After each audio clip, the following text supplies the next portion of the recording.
Hello student, welcome to the success classes. आज हम लोग एक्सरसाइज 13.1 का 15 नंबर क्वेश्चन देखें। क्लास 12 का है। 14 तक हल हो चुका है, आप प्लेलिस्ट में जाके देख सकते हैं। तो 15 नंबर क्वेश्चन क्या कह रहा है, एक पासे को फेंकने पर, फेंकना उछालना मतलब पासा समझ रहे होइएगा। पासा का मतलब होता है वही जो लूडो आप खेलते हैं उसी को पासा कहते हैं। जनरली उसको छक्का भी लोग कहता है। एक पासा, उसमें 6 फलक होता है, इसलिए एक पासा को फेंकने पर विचार कीजिए। एक पासा को फेंकना है, उसके बाद कहता है उस पर थोड़ा सा विचार करने के लिए। विचार क्या करना है देख लेते हैं। यदि पासे पर प्रकट संख्या 3 का गुणज हो, पासे पर प्रकट संख्या, तो एक पासा को उछालिएगा तो क्या क्या आ सकता है, 1 2 3 4 5 6, यही आता है। अब कहता है विचार कीजिए, यदि पासे पर प्रकट संख्या 3 का गुणज, 3 का गुणज का मतलब क्या हुआ, 3 से पूर्णतः विभाजित संख्याएं 3 का गुणज होगा। ऐसे आप 3 का पहाड़ा भी पढ़ सकते हैं, कोई दिक्कत नहीं। 3 का गुणज, तो 3 से कटने वाला इसमें कौन कौन है, एक 3 है, एक 6 है, जो 3 का गुणज है, यानी उसमें 3 से पूर्ण रूप से भाग लग जाएगा। संख्या 3 का गुणज है तो पासे को पुनः उछाला जाता। अगर ये 3 और 6 आवे, 3 और 6 आवे, अब इसमें 2 कंडीशन कर दिया। कंडीशन क्या है, कंडीशन नंबर 1, यदि क्या आता है 3 और 6 आता है तब फिर से हम पासा उछालते हैं। तब फिर से पासा उछालेंगे तो 1 से 6 तक आएगा। और दूसरा कंडीशन क्या किया, पासे को पुनः फेंके, यदि कोई अन्य संख्या प्रकट हो, मतलब 1 2 4 5 प्रकट होता है। ये फर्स्ट वाला कंडीशन है। ये सेकेंड वाला कंडीशन देता है 1 2 4 5। अगर ये प्रकट होता है, इसको 2 खंड में बांटा, एक 3 का गुणज, एक 3 का गुणज नहीं, तो उस वाले में एक सिक्के को उछालना है। तब सिक्का को उछालिएगा तो क्या आएगा, हेड टेल आएगा। सिक्का में, एक सिक्का में तो हेड या टेल आता है। तो आपका समष्टि जो बनेगा, प्रतिदर्श समष्टि, एस सैंपल स्पेस, इससे और इससे दोनों से मिला करके, क्योंकि एक पहले क्या कहा है, एक पासा को उछालते हैं और उस पर विचार करते हैं कि संख्या, प्रकट संख्या तब 6 तक प्रकट हो सकता है, 1 2 3 4 5 6। अब प्रकट संख्या 3 का गुणज हो तो पासे को पुनः फेंके, तो एक बार और पासा को ही उछाला जाता है। लेकिन यदि कोई अन्य संख्या प्रकट हो, तो कोई अन्य संख्या जैसे हो गया, अब इसमें से 3 6 हटा दीजिएगा तो 1 2 4 5, 1 2 4 प्रकट होता है, 1 2 4 5, तो प्रकट एक सिक्के को उछाले तब हेड टेल हो गया।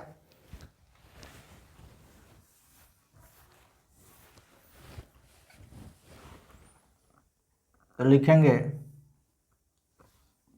सॉल्यूशन, पहले लिख लेते हैं। क्या कह रहा है, एक पासे को उछालने पर, एक पासे को उछालने पर संभव परिणाम क्या क्या हो सकता है, तो 1 2 3 4 5 और 6, यही संभव है। एक पासा को उछालने पर संभव परिणाम यही। लेकिन इसमें इससे नहीं है, इसमें कहता है, अब इसको 2 खंड में, तो क्या कहे हैं यहाँ वाला पार्ट, 3 का गुणज, 3 का गुणज, तो 3 का गुणज इसमें कौन कौन है, तो इसमें 3 का गुणज है, 3 और 6, 3 और 6।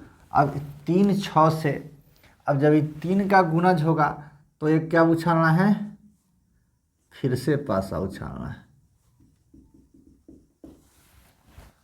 3 का गुणज होने पर फिर से पासा, 3 का गुणज नहीं, गुणज नहीं मतलब अन्य अंक के लिए लिख दिए, तो वो हो गया 1 2 3 नहीं होगा, 4 5, तब उछालना है हेड और टेल, माने सिक्का उछाल देना है तो हेड और टेल आएगा। देयरफॉर प्रतिदर्श समष्टि, प्रतिदर्श समष्टि, अब इस दोनों को मिला के प्रतिदर्श समष्टि बनेगा। तो पहले 3 का गुणज कहा तो क्या हो जाएगा, 3 1 3 2 3, 3 से सबका रिलेशन बनाएंगे तो 3 1, 3 2, 3 3, 3 4, 3 5 और 3 6। अब 6 से बनाएंगे तो 6 1, 6 2, 6 3, 6 4, 6 5, 6 6। अब इसमें और भी होगा, और क्या होगा कि अब 3 का गुणज नहीं वाले के लिए तो क्या हो जाएगा, 1 हेड 1 टेल, फिर दूसरे तो 2 हेड और 2 टेल, 4 से 4 हेड और 4 टेल, 5 से 5 हेड और 5 टेल। ये हो गया आपका प्रतिदर्श समष्टि। अब इसमें क्या हो गया, नंबर ऑफ एस छूट गया, प्रतिदर्श समष्टि एस इक्वल टू, तो नंबर ऑफ एस कितना हो गया, कितना था, तो हो गया 6 दूनी 12, 2 2 का है 4 दूनी 8, 12 8 20। वैसे आप काउंट भी कर सकते हैं, 20 आएगा। N S equal to 20। अब हमको जो है अगला पार्ट में पहुंचते हैं। यहाँ तक हम कर चुके हैं, ये वाला पार्ट ये हो चुका मेरा। अब हमारा ये वाला पार्ट फर्स्ट पार्ट था, ये सेकेंड वाला पार्ट है, ये दिया है आपका, ये थर्ड वाला पार्ट है। घटना न्यूनतम एक पासे पर संख्या 3 प्रकट होना दिया गया है, तो इसको अब हम ई मान लेंगे, माना कि ई बराबर, या फिर दिया गया को अगर आपको फॉर्मूला चेंज करने में दिक्कत होता है तो पहले ही बोले हैं कि दिया गया को आप एफ ले लीजिए। अगर प्रॉब्लम नहीं होता है कि दिया गया हम अरेंज कर लेंगे क्वेश्चन के अनुसार, तो आप ई ले सकते हैं, कोई दिक्कत नहीं, जो पहले आवे उसको पहले ले लीजिए। तो ई बराबर क्या कहता है, घटना न्यूनतम एक पासे पर संख्या 3 प्रकट होना, सच एज एक पासे पर, अभी नहीं कहा पहला या दूसरा, केवल कहा है एक पासे पर संख्या 3 प्रकट होने की घटना।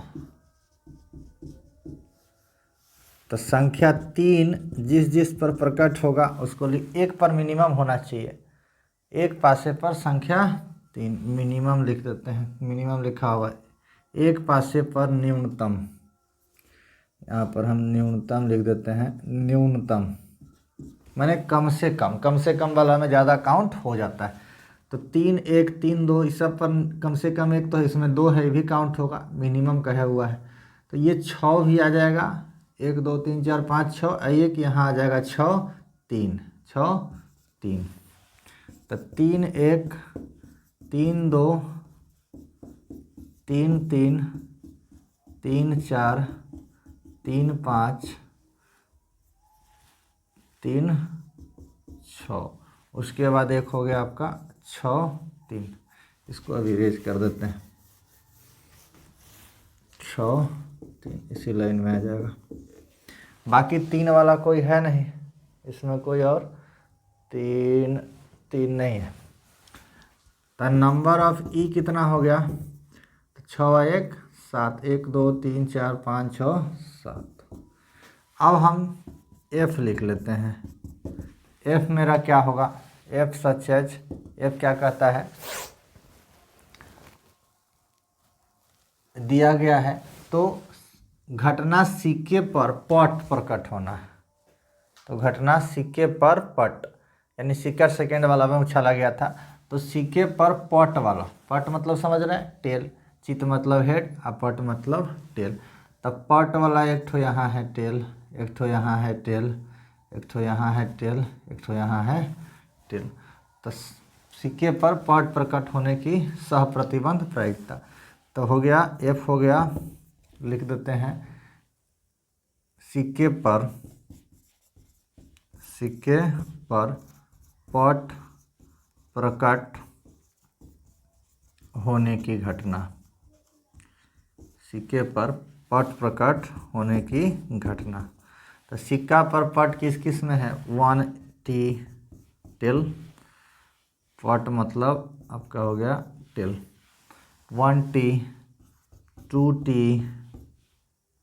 4t और 5t।